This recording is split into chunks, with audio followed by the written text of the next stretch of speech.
Одитно, по примерот на земјите од обкружувањето, да се формира туристичка инспекција и туристичка полиција, ако сакаме да има ред. Оти моментално на ривиерата владе безредие и хаос.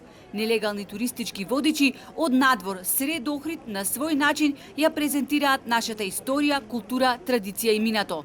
Ова го нема никаде во светот, да може некој во вашата земја да зборува за културно-историските споменици, за историското наследство, дури и за природните карактеристики, велат туристичките работници. Групите претежно доаѓаат од соседните земји, ги водат нивни локални, водичи што си доаѓаат со групата, не земаат локални водичи, не земаат туристички агенции, како што наложува законот, бидејќи спрема законот, мора да има договор со туристичка агенција или туристички водич при влез во државата. Така да секојдневно сме сведоци. Во Македонија има Министерство за се и сешто, но не и за туризам како во сите туристички земји. Во дејноста на туристичките водичи, проблемите што се провлекуваат 20 години лежат во катастрофалниот закон за туристичка дејност, кој што претрпе многу неефикасни измени, велат засегнатите. А во заштитени подрачја, се знае дека не може секој да води.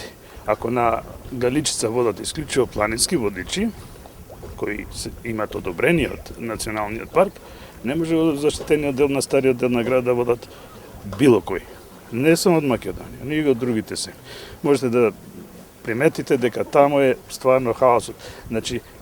И во запад, во Италија, имате тамо 4000 локалитети кај што е обавезно да имате вие локален водич. Обавезно е. Маката на македонските туристички водичи не е една.